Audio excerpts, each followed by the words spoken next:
Next year, 2020, is 250 years since Captain Cook arrived in Australia, and there is going to be a recreation of that journey, of that arrival. So we all know instantly where this is going to go, where there'll be all sorts of protests, pushback and all the rest of it here. Here's what the Indigenous Affairs Minister, Ken Wyatt's, had to say about this today.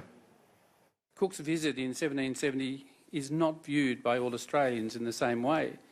For some, it represents a unique and important scientific journey of discovery. And for some, the legacy of a voyage symbolises loss of country, language and culture. It's important that messages reflect both perspectives, the view from the ship, but the view from the shore. And both are not a contested history. All right, let's get to this here, where I can understand why the government wants to do this. I can understand why of its historical importance. Get ready for me to disappoint a few people, though, because I'm not entirely sure that anything resembling a reenactment is exactly where we need to go.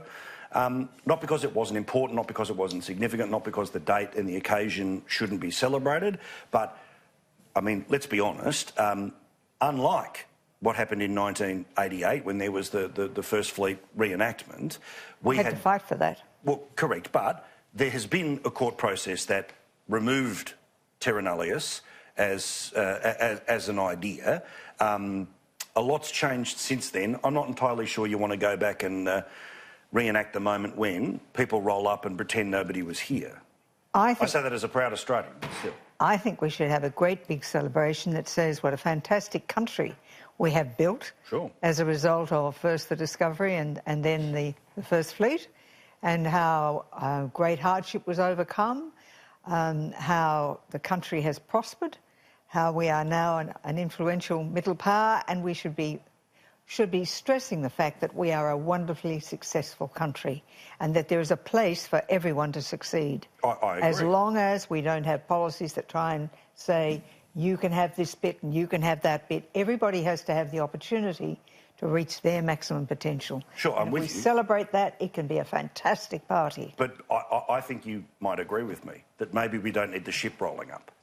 Well, I'm not sure that the arrival of Cook in the Endeavour was as big a deal in terms of impact as the arrival of the First Fleet. Correct. But Absolutely. I do think that the repair of the ship in Cooktown, I think that was pretty important. Yeah. And here's another little-known fact.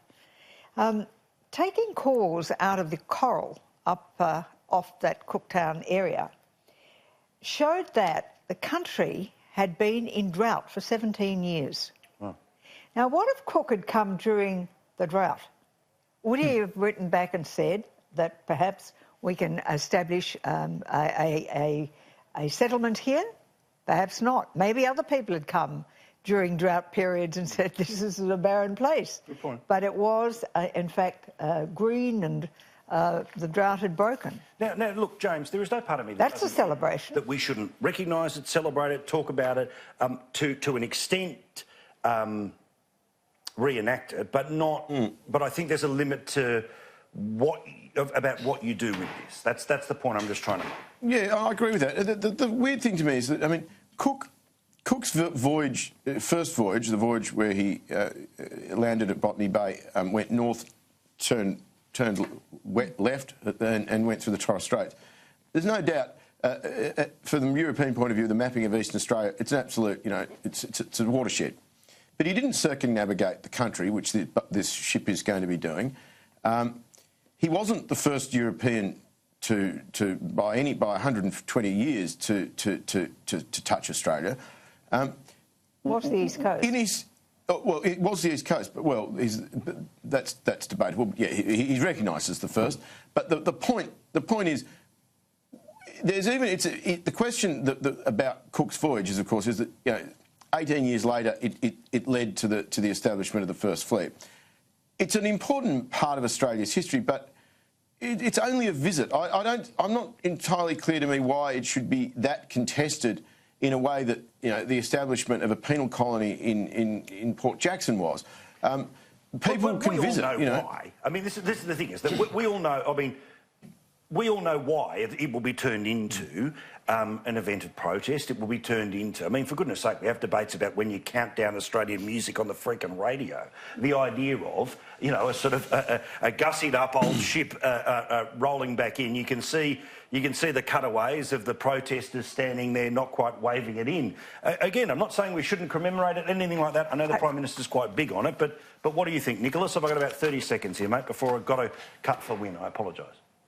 Well, look, I'm quite surprised by the quite nuanced position both yourself and James are taking on this matter. There's nothing black and white about it. I mean, look, I actually think that Cook's trip on the Endeavour was actually an amazing journey of scientific discovery, and it should be celebrated.